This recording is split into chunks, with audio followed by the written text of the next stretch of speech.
Hello everyone, welcome to this video. In this video we're going to get started with the transport layer.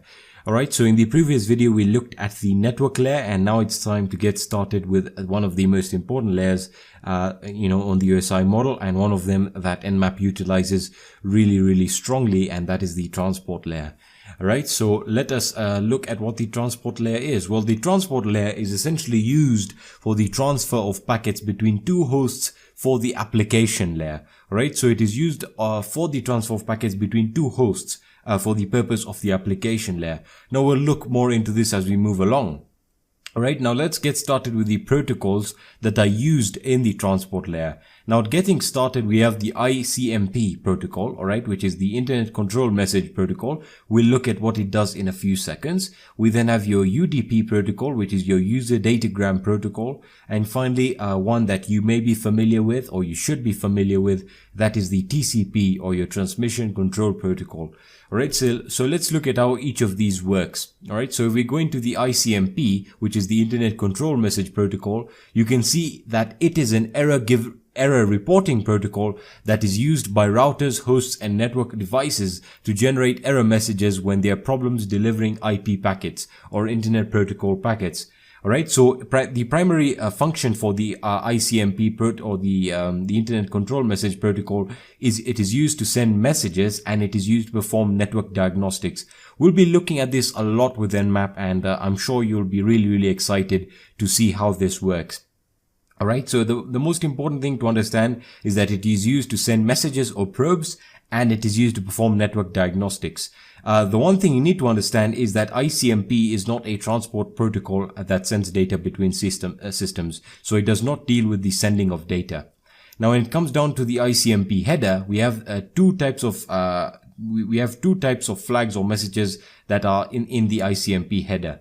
Alright, so you have the request and the response pair. Alright, so now this, I'm pretty sure you have heard of it, but it simply revolves around the echo request and the echo response. So we'll be looking at all of these ICMP requests and response pairs. Again, these are quite advanced, but when performing the scans, I'll be explaining them. The only thing you need to understand is that you have your echo request, you have your timestamp request, etc. And since they're in pairs, you have your echo request and your echo response. Alright, moving along to the UDP, which is the User Datagram Protocol. The UDP is used primarily for establishing low latency connections between applications on the internet. Alright, now the two common features about UDP is that number one, it is very unreliable, in the sense that the packets are not, there is no guarantee that the packets will be delivered to their destination. And the great thing about it is connectionless, in the sense that there is no handshake process required. We'll be looking at the three-way handshake when we'll be talking about the TCP, or the Transmission Control Protocol, but for now just understand that UDP is used for, it's essentially used for establishing low latency connections between applications on the internet. Now the great thing about it, as I said, it is firstly connectionless, in the sense that there is no handshake process, and secondly, it is extremely fast. Alright, now when it comes down to its disadvantage, it is very unreliable, in the sense that you have no guarantee whether or not the packets will be delivered to their destination. Now looking at the UDP header, we have our source port and our destination port. Alright, so the UDP protocol essentially, as I said, is used for low latency connections. So the source port that it will be leaving, in terms of the ports that it will be used for communication, will essentially, it will use a range of ports that is not very commonly used. So you can talk about ports like port 4000, etc. And finally, the destination port is going to be selected from a static and well-known list of ports. For example, it will target the port 80, where you have your your different protocols that are running. You have your web server that's running on port 8080. Sorry, that is not supposed to be on port 80, but on port 8080. Alright, so that is the UDP, or the User Datagram Protocol.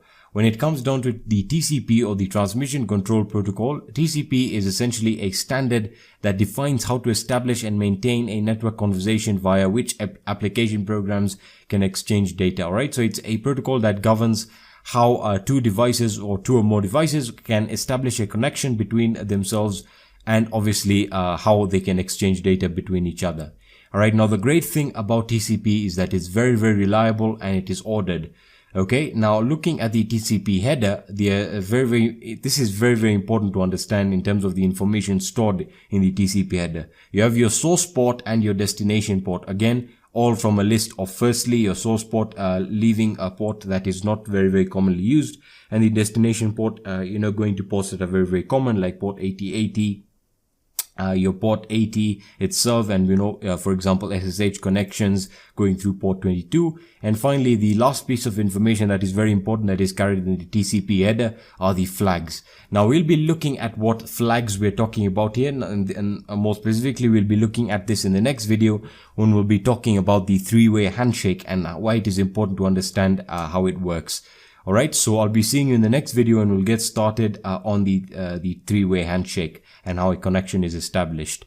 Alright, so I'll be seeing you in the next video.